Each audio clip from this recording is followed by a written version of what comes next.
Good morning, ladies and gentlemen. Thank you for all the positive reviews on the video I did last night. I'm sure for a lot of you it was something you already knew, but I bought my radio second hand with no instructions. The guy I bought it from didn't have a particularly good understanding of it either. So it was down to me to suss out exactly how it worked. Obviously with the likes of Facebook, Google, there are many avenues to explore as far as instructions are concerned.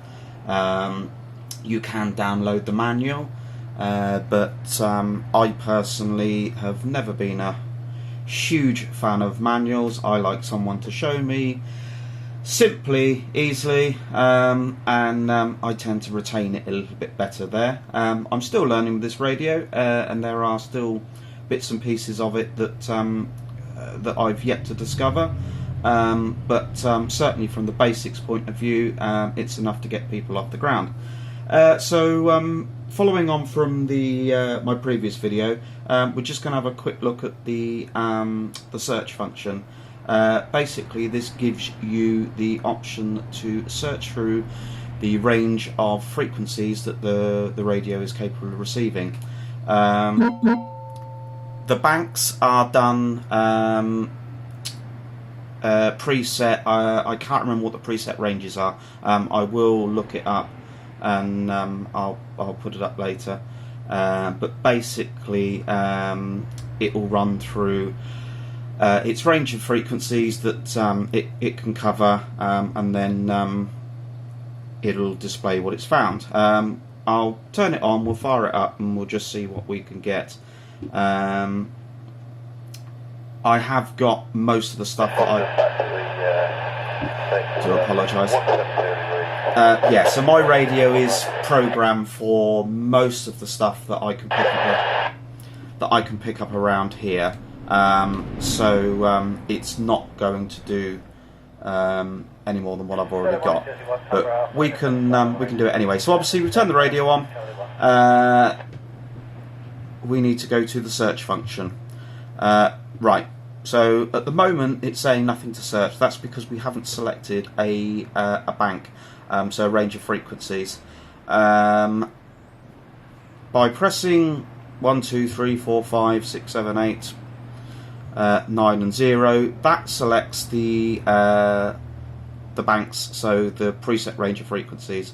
So if we press 1, it's starting off at 25, and then it'll roll its way. I don't know what the upper limit on that is. I will have to look it up. Like I said, I didn't have an instruction manual with my book, so with my radio. So yeah. So by the looks of this, then, so bank 1 is going 25 to 27.8 by the looks of it. So for airband scanning, that's well below what we should be looking at anyway. I do believe that if we go up to 5, that gives us the range of airband. I think 5 and 6, I believe. So by pressing 1 again, that has now removed bank 1 from the search. So if we press 5, yeah, so that's starting at 108. We want to be, if I just double check, hang on a minute.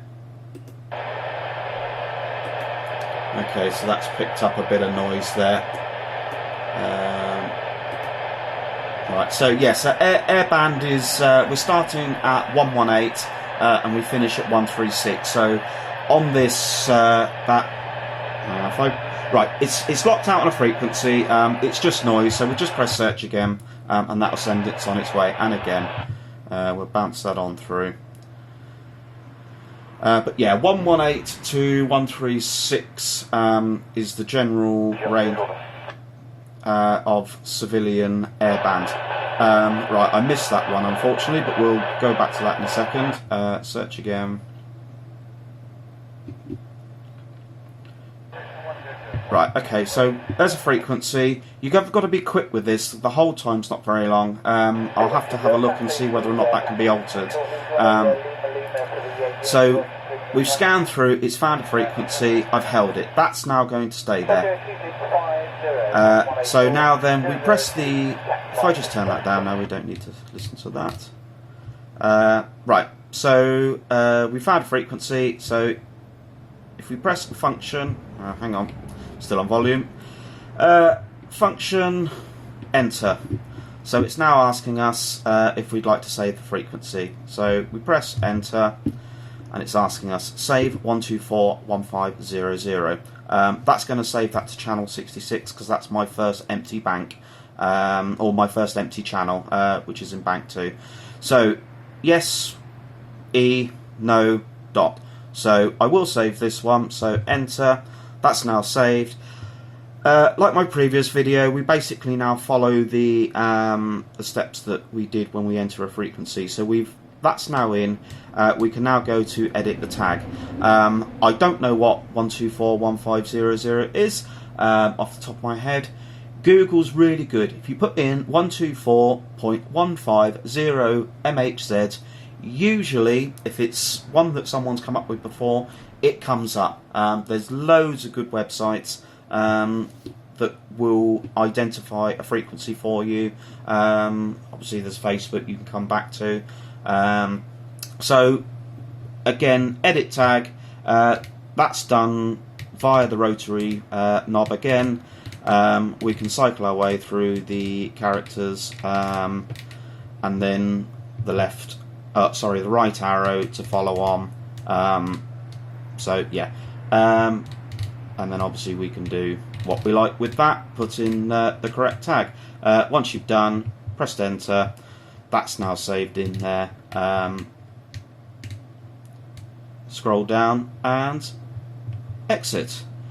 So we can now continue to search, or just while we've held on this channel, if you miss one and you've gone on, hold it, and then using the rotary dial, we can bring it back down again manually. So if you picked up something in that range that's of interest, you can scroll around and see whether or not you can pick it up. So let's hit the search again.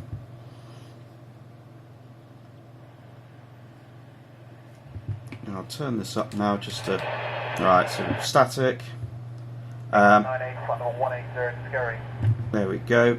We've got a frequency again there. If I will add that to frequency, so again, so it's function enter, save frequency.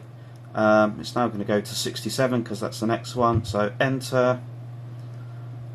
That appeared to be one that I didn't have already, so I'll have to have a look at that one.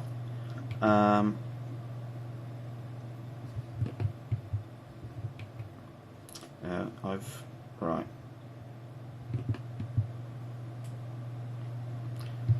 Didn't do what I wanted it to do. I'm going to have to manually enter that back in again. Enter, right. And then edit tag. What I normally do is, if it's something that I've put in and I haven't found yet and I want to carry on, I'll just put something, like ABC. It just means that it will show up again when I'm scanning, and it just reminds me that, oh, that's one that I haven't assigned properly, and to have a look. So when you've done all of that, basically you've then got a range of preset frequencies. If you hit your scan, basically your scan will now search through your preset frequencies. Obviously they're stored on banks, so at the moment I'm scanning 1 and 2. If I press the appropriate numbers, we now have nothing to scan. So you can apply frequencies to different banks depending on what you want. So if you want civil on bank 1, military on 2, I've got some marine stuff which I think I've got on 3. So by doing that, in scan mode we can press 1 and that's now just going to scan bank 1. And then again, if you want to take it off, press it again, that leaves you nothing. If you want to add it on and add multiple banks, so we can add multiple banks. So we've now got banks 1, 2 and 3. So that'll scan through 1, 2 and 3 and just keep revolving its way through that. So yeah, hopefully that is a little bit of help for someone. And if there's anything else that anybody wants to know, I'm still learning with this myself as well. So you know, if there is things that I'm doing wrong, or if anyone wants to offer some advice, I will gladly listen to it. Thank you very much. We'll see you all later.